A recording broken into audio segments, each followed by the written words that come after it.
Oke, selamat pagi. Ayo kita jalan pagi lagi sambil cerita-cerita. Kalau kemarin aku membahas tentang alasan kenapa pria berubah setelah punya anak. Halo? Halo?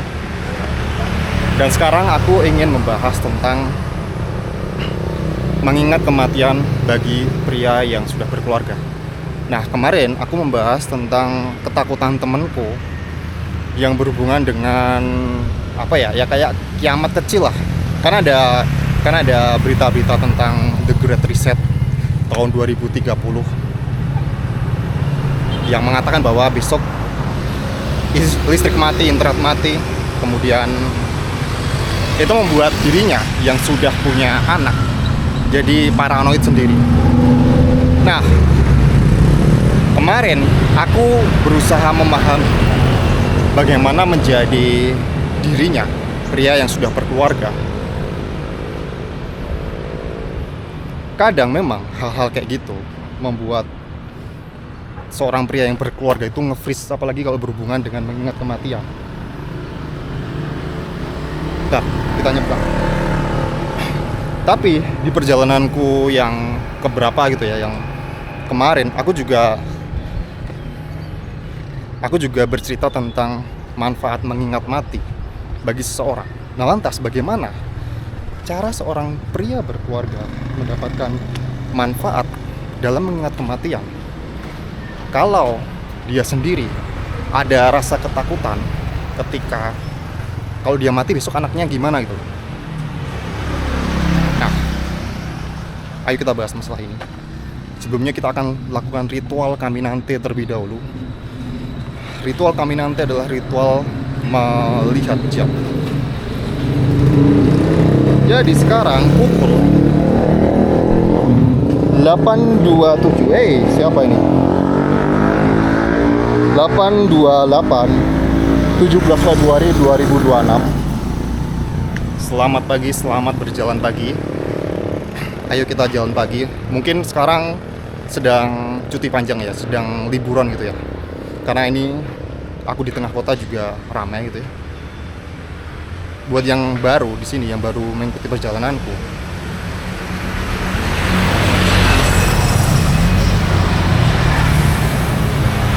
jadi aku punya misi untuk berjalan kaki, berjalan pagi selama 1000 hari ke depan. Dan ini adalah hari ke-39. Perjalanan masih sangat panjang, masih ada ratusan hari yang akan ku jalani. Dan kalau kamu pengen menjadi bagian dari sejarah perjalanan ini, kamu bisa dukung aku, join jadi membership Caminantes, dan kamu akan menjadi bagian dari perjalanan panjang ini. Oke? Anyway, sekarang kita mengambil rute kota lagi. Kita mengambil rute di tengah perkotaan, di tengah keramaian. Kamu bisa lihat di sini ada laundry, terus ada bukan supermarket sih, kayak minimarket.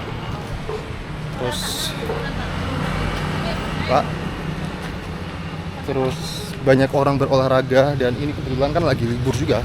Jadi bentar, kita nyebrang dulu. Kebetulan kita lagi libur juga. Jadi ya ramai banget, meskipun pagi masih ramai itu.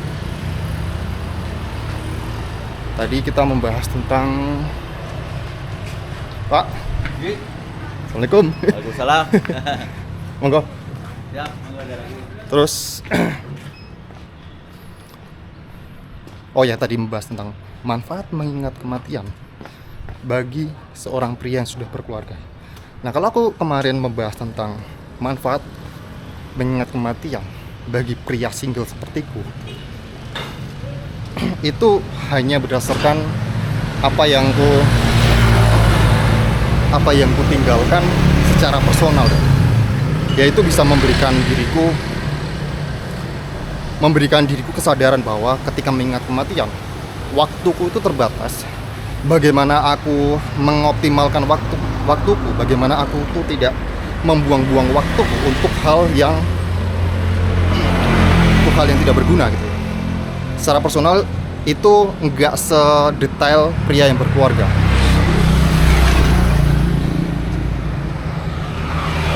Tapi kalau pria yang berkeluarga seperti yang aku bahas di perjalanan pagi kemarin, bahwa pria yang sudah berkeluarga itu berubah.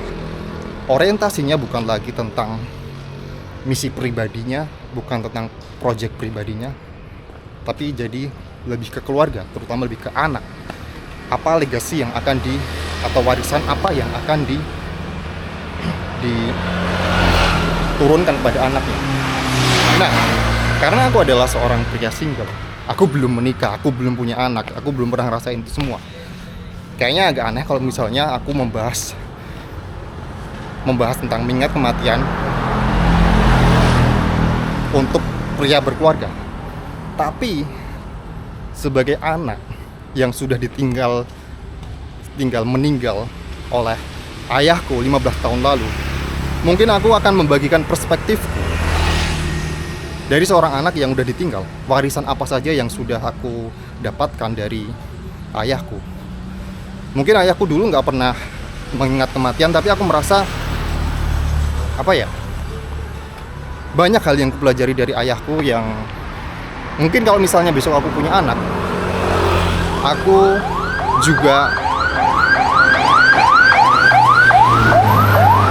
akan seperti dirinya atau bahkan lebih. Oke. Wow, lihat. Sekolah-sekolah pada libur.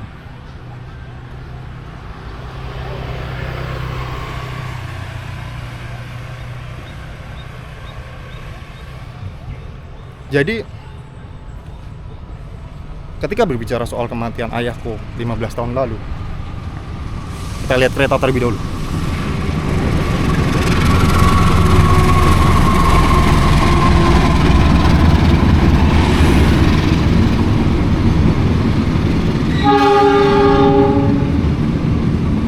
Bukan bioskop XX.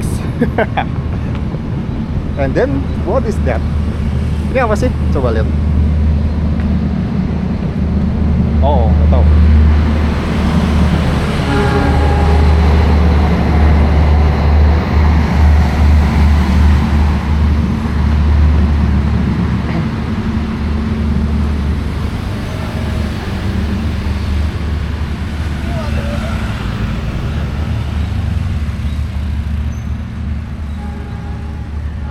Wow.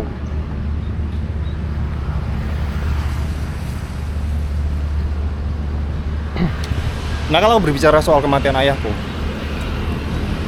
ketika di usia 18 itu aku merasa kehadiran ayahku itu sangat cukup lah. Meskipun jauh dari kata sempurna, dari ideal, tapi aku gak pernah punya kenangan buruk dengan ayahku. Bahkan semalam sebelum kematiannya, aku dengan ayahku itu hangout. Bukan hangout sih, tapi kayak, jadi si ayahku kan punya bisnis sampingan kayak toko komputer gitu. Meskipun orang tuaku PNS, tapi si ayahku tuh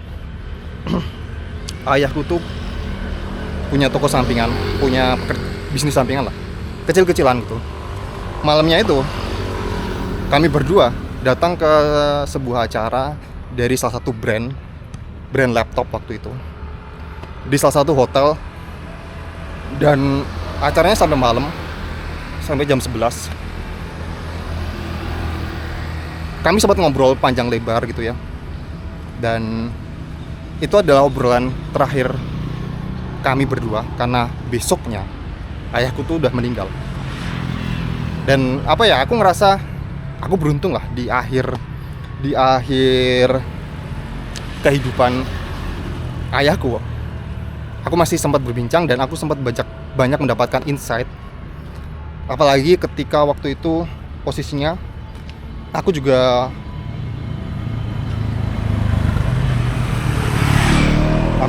baru tidak diterima di salah satu perguruan tinggi yang ku inginkan. Jadi aku sempat nganggur, aku bantuin ayah dulu gitu.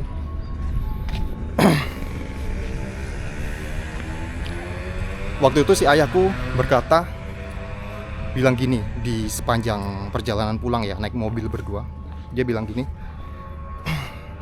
kamu gak apa-apa jadi semut, tapi kamu memiliki kebebasan daripada kamu jadi gajah, tapi gajah yang dirantai kakinya. Oke? Jadi intinya tuh, kamu kecil gak apa-apa, yang penting kamu punya kebebasan daripada kamu tuh menjadi seorang yang besar, tapi kamu gak punya kebebasan dengan dirantai kakinya itu. Mungkin ayahku itu bercerita kayak gitu dengan sudut pandang, karena dia udah menjalankan dua profesi yang berbeda dan dia tahu lah, dia jadi PNS gimana dia harus menurut pada institusi dan bagaimana dia bekerja di toko sampingan. Assalamualaikum. Dia bekerja sebagai di toko sampingan, bisnis sampingan itu. Dia merasakan kebebasannya. Dia membuat apa saja itu dia bebas gitu. Oke, kita melewati ini.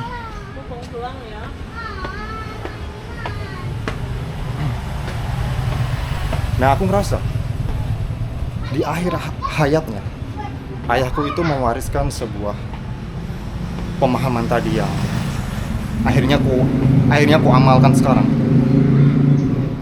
Warisan orang tua itu bukan harta enggak juga, malah karena dia punya bisnis mewarisi utang juga, tapi yang nggak besar lah. Kalau harta nggak begitu banyak, tapi yang menurutku karakter dan kayak apa ya, wisdom lah, itu diberikan oleh ayahku. Halo. Oke, dilarang berhenti. Jadi kalau kita lihat ini. Halo guys, tos.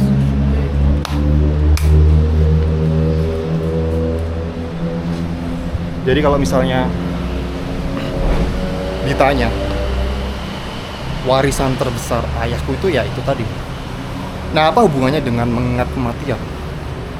Ayahku mungkin nggak pernah kayak mengamalkan mengingat kematian.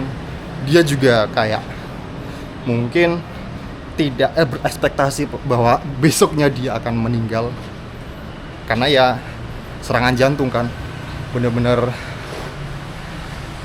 Halo, Selfie. Ya. Dan masuk ya. Ya. Nggak berekspektasi bahwa dia akan meninggal. Jadi ya, tapi untungnya ayahku itu sudah kayak, ya bagiku ya, aku sendiri juga nggak tahu apakah aku memiliki karakter yang baik atau enggak gitu ya. Aku nggak mau ngomong bahwa aku punya karakter yang bagus, tapi sejauh ini mungkin apa yang kulakukan, apa yang ku miliki, ini juga tidak menampik bahwa itu ada hubungannya juga dengan ayahku juga.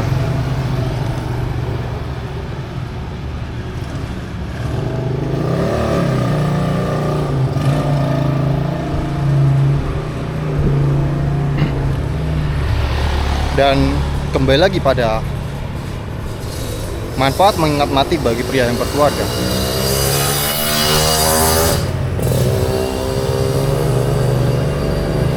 Kalau kita udah berkeluarga dan punya anak, orientasi kita itu pada keluarga.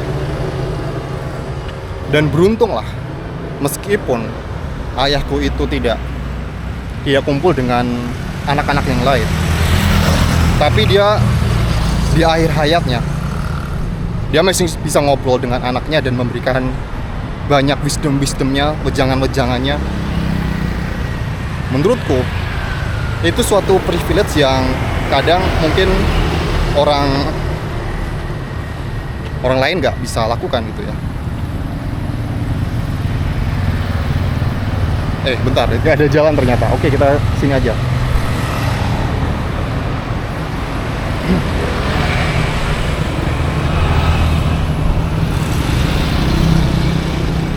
Kalau misalnya baik banyak sekali distraksi di sini, bikin nggak fokus. Nah, mengingat kematian bagi seorang pria yang sudah berkeluarga, itu bukan lagi tentang dirinya, bukan lagi tentang misi pribadinya atau proyek pribadinya, tapi bagaimana sebenarnya dia itu sadar bahwa waktunya terbatas, bahwa kematian itu sudah pasti, dan bagaimana cara agar dia itu bisa spend time more atau meluangkan waktunya untuk ngobrol dengan keluarga. Dan itu adalah menurutku manfaat dari mengingat kematian. Karena gini, di era modern zaman sekarang, di era semua berjalan cepat, di era kita sangat menghamba produktivitas, kita selalu berpikir bahwa pekerjaan paling utama dan kadang keluarga itu ditinggalkan. Banyak kan orang-orang yang ada di fase sekarat mereka menyesal karena mereka nggak spend time waktunya untuk keluarga. Itu kebanyakan penyesalan orang-orang yang sekarat, yang sudah berkeluarga. Nah, bedanya kalau dengan pria single mungkin ya sebenarnya pria single pun itu juga punya keluarga gitu, ayahnya, ibunya. Tapi kalau misalnya memang pria berkeluarga, itu ada hubungannya juga dengan warisan tadi. Kira-kira kalau misalnya seorang pria itu sekarat meninggal, apakah dia udah mewariskan sesuatu pada anaknya? Dan warisan itu nggak serta-merta harta, terus finansial, nggak serta-merta kayak gitu, meskipun itu juga penting. Tapi lebih ke karakter, lebih ke wisdom, contoh. Wisdom kata-kata juga itu penting. Tapi yang lebih penting adalah contoh dari ayahnya. Apakah dia sudah mencontohkan hal baik pada, katakanlah pada putranya, pada putrinya, ya kan? Tidak serta-merta hanya diberikan warisan finansial. Halo Pak, sehat? Oke.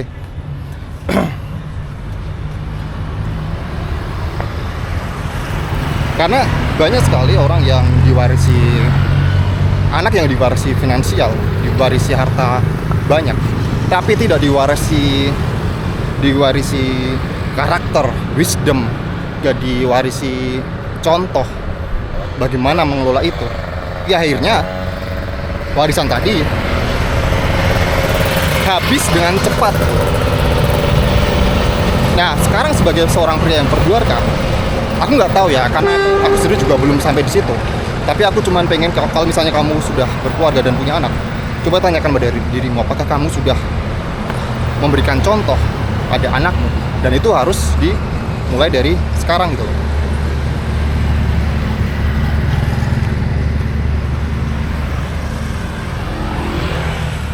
Terus dimulai dari sekarang.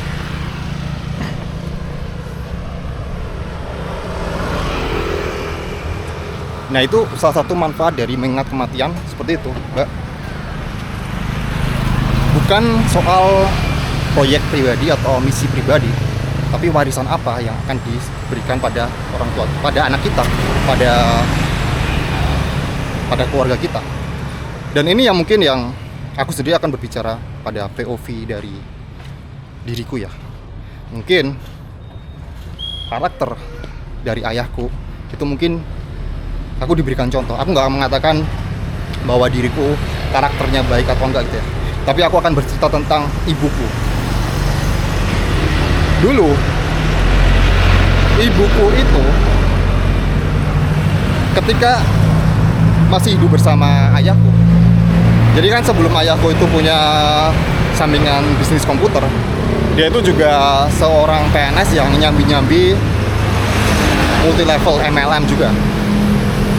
Pokoknya banyak sekali lah kiprah dari ayahku mencari sambilan itu. Nah, di zaman ketika lagi getol MLM itu, aku ingat waktu aku SD, ayahku itu selalu mengajak ibuku untuk kayak mencari prospekan bareng-bareng gitu loh.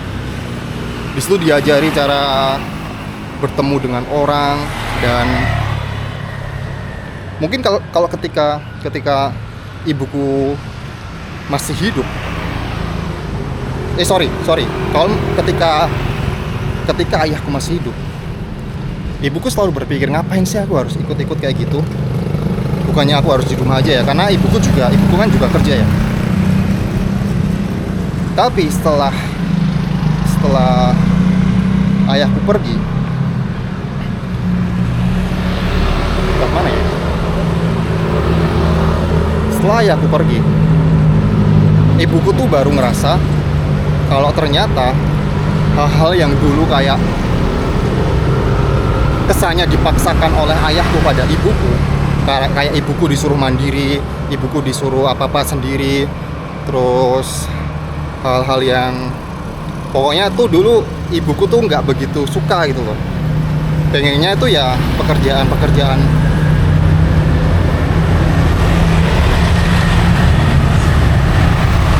kereta kan?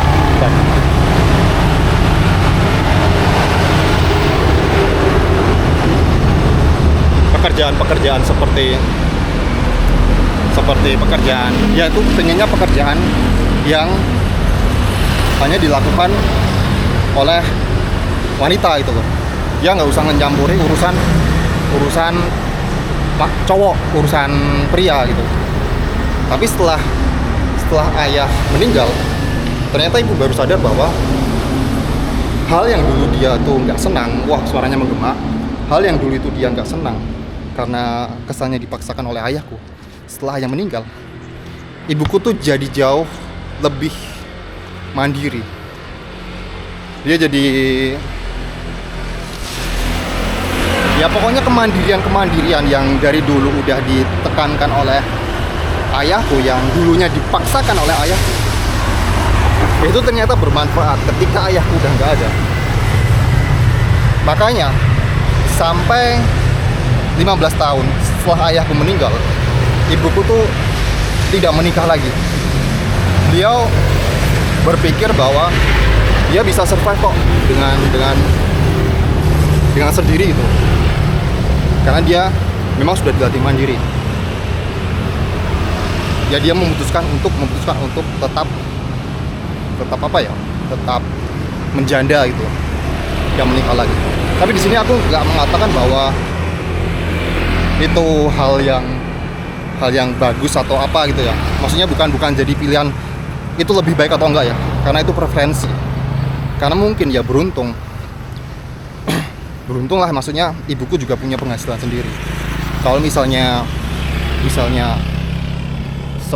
seorang janda yang nggak punya penghasilan sendiri, ya mungkin nggak ada salahnya juga ya nikah lagi gitu. Nah, jadi jangan dijadikan semacam apa ya, jangan disamaratakan lah dengan kondisi ibuku gitu. Nah, dari situ aku melihat bahwa ya itu warisan yang ditinggalkan oleh ayahku, kemandirian, meskipun secara finansial, secara keuangan itu tidak begitu fantastis ya. Tapi hal-hal kayak gitu yang seharusnya bagi pria itu sudah mempersiapkan. Ada semacam cerita yang menarik. Ketika seorang pria menggendong anaknya, yang katakanlah anaknya itu udah 3 tahun atau 4 tahun lah. Kemudian pria tadi melihat foto ayahnya menggendong dirinya. Foto yang dilihat itu ketika dia masih single, ketika dia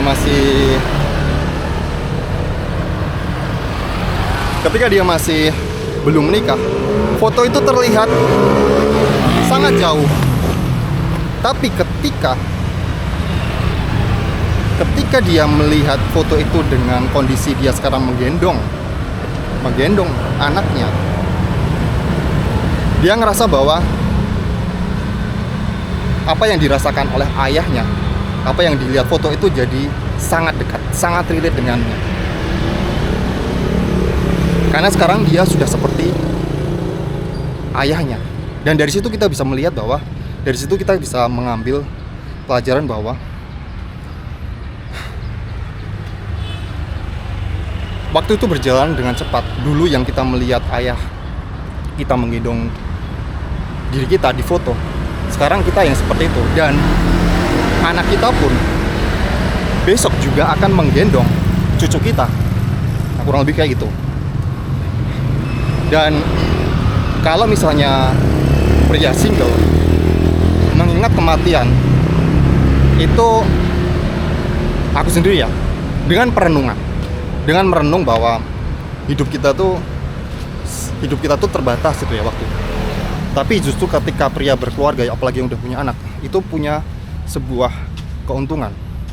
Mereka tidak harus merenung, mereka tidak harus kayak menghitung hari. Katakanlah kalau misalnya usia rata-rata itu 80 tahun, dia menghitung berapa tahun usia yang sisa usia yang mereka miliki. Tapi dia itu cukup. Dia itu cukup dengan melihat anaknya.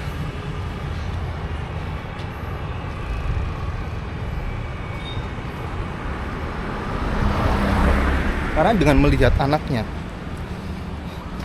itu adalah sebuah pengingat kematian sebenarnya. Karena anaknya tentu saja dari yang tadinya balita, dari yang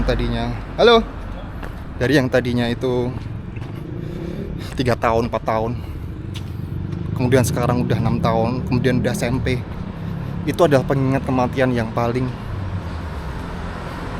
natural. Karena di situ seorang pria sadar bahwa waktu berjalan cepat, dia semakin tua, anaknya semakin besar, SMP, kemudian SMA, kemudian kuliah. Dan masa kanak-kanak itu berjalan terasa sangat cepat. Dari situ aku ingin menghimbau, atau ya katakanlah ini adalah pesan untuk diriku di masa depan. Kalau aku besok punya keluarga, besok punya anak,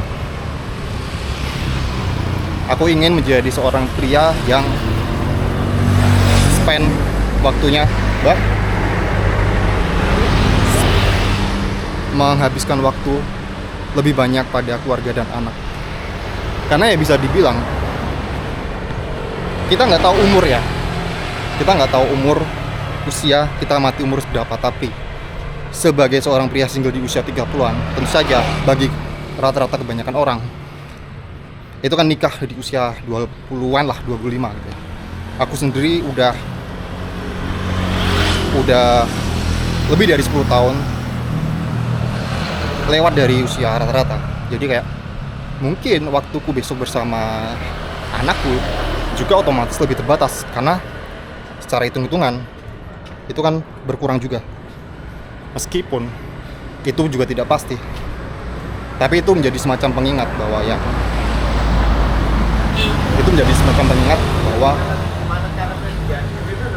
kita harus, aku terutama yang berusia 30-an, mungkin kalau kamu berusia 30-an juga,